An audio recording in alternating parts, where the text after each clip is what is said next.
ఉదయమున నీవు ఎవ్వరినీ కలుసుకొనక ముందు ప్రభువును కలుసుకో.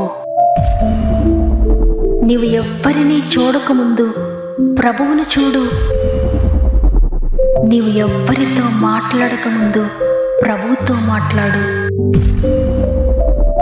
నీవు దేనిని వెదకకముందు ఆయన రాజ్యమును నీతిని వెదకు.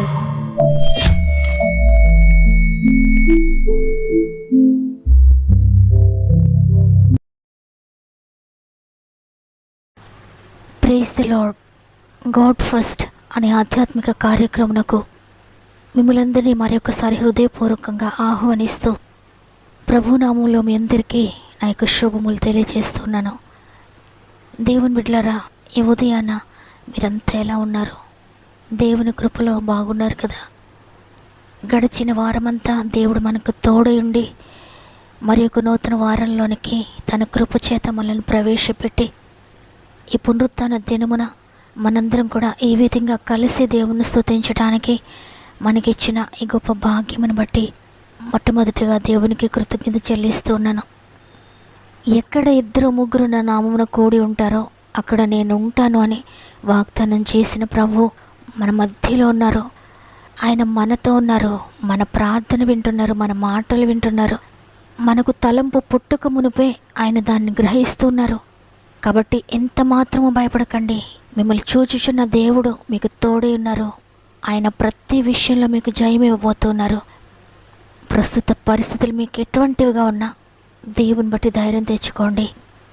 తప్పక ఉదయాన్నే దేవుని వాక్యముతో ప్రార్థనతో మీ దినమును ప్రారంభించండి. రోజంతా దేవుని సన్నిధి మీకు తోడై ఉండి మిమ్మల్ని నడిపిస్తుంది. మీకేమైనా ప్రార్థన విన్నపములుంటే కామెంట్స్ ద్వారా నాకు తెలియచేయండి. మరుదిన ప్రార్థనలో మీ అందరి కొరకు తప్పక ప్రార్థిస్తున్నాం. మీరు కూడా కామెంట్స్ అన్నీ చదవండి. మన ఆత్మీయ కుటుంబంలో అనేక మంది సమస్యలతో నలిగిపోతున్నారు. వారందరిని గురించి ఈ వాక్యం చివరిలో మనము భారం కలిగి ఏక మనసుతో పట్టుదలతో ప్రార్థిద్దాం. మన ప్రార్థన దేవుని హస్తాన్ని కదుపుతుంది. ఆయన మన జీవితాల్లో జోక్యం చేసుకొని అద్భుతకరమైన విడుదల దయచేయబోతున్నారు. దేవునికి మహిమ కలుగునుగాక. ఈరోజు దేవుడు మనకి ఇస్తున్న ప్రశస్తమైన వాగ్దానాన్ని చదువుకుందాం. మత్తయి సువార్త 17వ అధ్యాయము 21వ వచనము. మీకు అసాధ్యమైనది ఏదీ ఉండదని నిశ్చయముగా మీతో చెప్పుచున్నానని వారితో అనెను. ఆమేన్. ఇది నా జీవితంలో చాలా అసాధ్యమైన కార్యము. ఈ కార్యం నా జీవితంలో జరగడం చాలా కష్టం. నా కుటుంబంలో అద్భుతాలు జరగడం చాలా అసాధ్యమైన విషయం. నా భర్త మార్పు చెందడం అసాధ్యం. నా భార్య మార్పు చెందడం అసాధ్యం. నా పిల్లలు మంచి మార్గంలో నడవడం అసాధ్యం. ఈ ఆర్థిక బంధకాల నుండి విడిపించబడడం అసాధ్యం అని ఈ విధంగా నీ జీవితంలో నీ ఎదుట అనేకమైన అసాధ్యమైన కార్యములు నీకు కనబడుతూ ఉన్నాయేమో. అందుకే ప్రభువు నీకు వాగ్దానం చేస్తున్నారు, మీతో మాట్లాడుతున్నారు, మీకు అసాధ్యమైనది ఏదీ ఉండదని. నీవు అనుకోవచ్చు, ఏంటి నా జీవితంలో అన్నీ అసాధ్యమైనవే కదా, ఇవేవి కూడా నేను చెయ్యలేను కదా, ఇవి నా జీవితంలో ఎలా సాధ్యమవుతాయని. చూడండి, ఈ వచనమంతా మనం చదివితే, మీకు ఆవగింజంత విశ్వాసం ఉండిన ఎడల ఈ కొండను చూచి ఇక్కడ నుండి అక్కడికి పొమ్మనగానే అది పోవును. మీకు అసాధ్యమైనది ఏదీ ఉండదని నిశ్చయముగా మీతో చెప్పుచున్నానని వారితో నేను. ఇక్కడ ఒక వ్యక్తి తన కుమారుడు భయంకరమైన అనారోగ్యంతో బాధపడుతూ ఉన్నప్పుడు యేసుప్రభువారి శిష్యుల దగ్గరకు ఆ బిడ్డను తీసుకొస్తారు. అయితే శిష్యులు ప్రార్థించారు కానీ ఆ బిడ్డను స్వస్థపరచలేకపోయారు. అప్పుడు యేసుప్రభువారి దగ్గరకు ఆ బిడ్డను తీసుకొచ్చినప్పుడు యేసుప్రభువారు ఆ దయ్యంను గద్దింపగానే అది వానిని విడిచి వెళ్ళిపోయింది. ఆ గడియ నుండి ఆ చిన్నవాడు స్వస్థత పొందాడు. అప్పుడు శిష్యులు ఆయన దగ్గరకు వచ్చి, అయ్యా, మేమెందుకు ఆ దయ్యమును వెళ్ళగొట్టలేకపోయామో, ఎందుకు ఆ బిడ్డను స్వస్థపరచలేకపోయామో మేము కూడా ప్రార్థన చేశాం కదా అని యేసుప్రభువారిని అడిగినప్పుడు యేసుప్రభువారు చెప్తున్నారు, మీ అల్ప విశ్వాసము చేతనే మీరు దానిని జయించలేకపోయారు. మీకు ఆవగింజంత విశ్వాసం ఉంటే చాలు, ఈ కొండను చూచి ఇక్కడ నుండి అక్కడికి పొమ్మనగానే అది పోతుంది. కానీ మీకు అంత విశ్వాసం కూడా లేదు, అందువల్లే ఈ కార్యము మీరు చేయలేకపోయారు, అన్నీ అసాధ్యాలే అని. యేసుప్రభువారి శిష్యులు లాగానే మనం కూడా మన జీవితాల్లో ఆవగింజంత విశ్వాసము కూడా ఒకవేళ ఉంచలేకపోతున్నామేమో. అందువల్లే మన జీవితాల్లో ఆశ్చర్యకార్యములు చూడలేకపోతున్నాం. అన్నీ అసాధ్యాలే ఉన్నాయి. దేవుని కార్యం నీ జీవితంలో జరగాలంటే చాలా ఉన్నతమైన విశ్వాసం నేను కలిగి ఉండాలి. గొప్ప గొప్ప విశ్వాసం ఉన్న వారికి అటువంటి కార్యాలు జరుగుతాయి. నేను వారి దగ్గరికి వెళ్ళి ప్రార్థన చేయించుకోవాలేమో, నేను వారిని ఆశ్రయించాలేమో అని ఈరోజు నీవు ఎవరి దగ్గరకు వెళ్ళి ప్రార్థన చేయించుకోవాలని ఆశపడుతున్నవేమో. అయితే ఆవగింజంత విశ్వాసం నీవు కలిగి ఉంటే నీ జీవితంలో నీవు అసాధారణమైన కార్యములు చూస్తావు. నీకు అసాధ్యమైన కార్యములన్నీ కూడా ఆయన జరిగిస్తాడు. అటువంటి ఆసక్తి కలిగి నీవు ఒకవేళ ప్రార్థిస్తే నీ చిన్న ప్రార్థన నీ జీవితంలో పెద్ద కార్యములు, అద్భుత కార్యములు చేయబోతుంది. నీవు అనుకుంటావు ఈ కార్యము నా జీవితంలో ఎప్పటికీ జరగదు అని. నీ ఎదుట ఉన్న కార్యము నీకు పెద్ద కొండలా కనిపించవచ్చు, కానీ ఆ కొండను కదిలించగలిగిన సమర్థత దేవునికుంది. చూడండి, అమెరికాలో జరిగిన ఒక సంఘటన మీకు తెలియజేయాలని నేను ప్రేరేపించబడుతున్నాను. ప్రభువుని నమ్ముకున్న ఒక సహోదరి కొండకు దగ్గరగా జీవిస్తూ ఉంది. దగ్గరలోనే కొండ ఉండడం వల్ల అసౌకర్యానికి గురవుతూ ఉంది. ఈ కొండ లేకపోతే నేను మంచి గృహాన్ని కట్టుకుందును కదా, ఈ కొండ వల్ల నేను చక్కటి గృహాన్ని కట్టుకోలేకపోతున్నానని అనుకుంటుంది. ఆ సమయంలో బైబిల్ గ్రంథంలోని వాక్యం గుర్తొచ్చింది తనకి. ఆవగింజంత విశ్వాసం ఉంటే కొండను కదిలి పొమ్మనగానే ఆ కొండ కదిలిపోతుందంట. ప్రభు సెలవిచ్చారు. ఈ దినము నుండి నేను ప్రార్థిస్తాను, దేవుడు తప్పగా నా జీవితంలో కార్యం జరిగిస్తాడని, ఈ కొండను నా దగ్గర నుండి తీసివేస్తాడని విశ్వాసం కలిగింది. ప్రార్థించడం ప్రారంభించింది. నా ప్రభు ఈ కొండను నా నుండి దూరం చేశారు, నేను చక్కటి గృహం కట్టుకుంటున్నాను అనే విశ్వాసంతో ప్రతిరోజు మానకుండా ప్రార్థిస్తూ ఉంది. ఆసక్తితో ప్రార్థిస్తూ ఉంది. తను ప్రార్థిస్తున్న కార్యము చాలా గొప్పదే. వినిన వారందరూ కూడా ఏంటి ఈమె ఈ విధంగా ప్రార్థిస్తుందని ఆశ్చర్యపోవచ్చు. కానీ తను మాత్రం ఆసక్తితో ప్రార్థిస్తుంది. అయ్యా, మీరు వాగ్దానం చేశారు కదా, ఈ కొండను నా దగ్గర నుండి తీసివేయండి అయ్యా అని ప్రార్థిస్తూ ఉంది.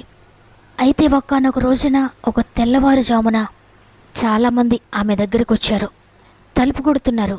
ఎవరు ఇంత ఉదయాన్నే నా దగ్గరకు వచ్చారని ఆమె తలుపు తీయగానే, అమ్మా, నీతో ఒక విషయం మాట్లాడడానికి వచ్చామన్నారు.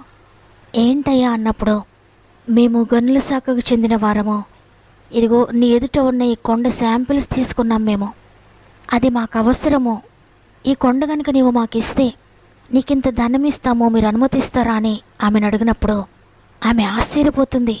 ఈ కొండను తవ్వించడానికి, నేను గృహం కట్టుకోవడానికి ఎవరిని పిలవాలి, ఎంత ధనం ఖర్చు పెడితే ఈ కార్యం జరుగుతుంది, నాకెన్ని లక్షలు కావాలి, నాకెక్కడి నుండి వస్తాయని నేను ఆలోచించాను.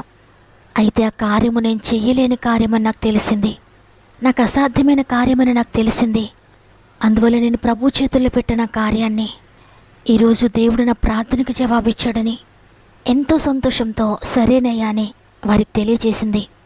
అయితే వారు వెంటనే ఆమెకు కొన్ని లక్షల రూపాయలు ఇచ్చి ఆ కొండను నేలమట్టను చేయడం జరిగింది. ఆమె ఎంతో సంతోషంతో ఆ ధనముతో చక్కటి గృహాన్ని కట్టుకుని దేవుడు తన జీవితంలో చేసిన కార్యమును బట్టి దేవుని ఎంతగానో స్తుతిస్తూ, నీ వాగ్దానములేవి కూడా నిరర్ధకం కావయ్యా, మాట ఇచ్చి నెరవేర్చే దేవుడవు అని దేవుని కొరకు నమ్మకంగా జీవించింది. చూడండి, నిన్న నేడు నిరంతరము ఏకరీతిగా ఉన్న ప్రభు ఈరోజు నీతో మాట్లాడుతూ ఉన్నారు.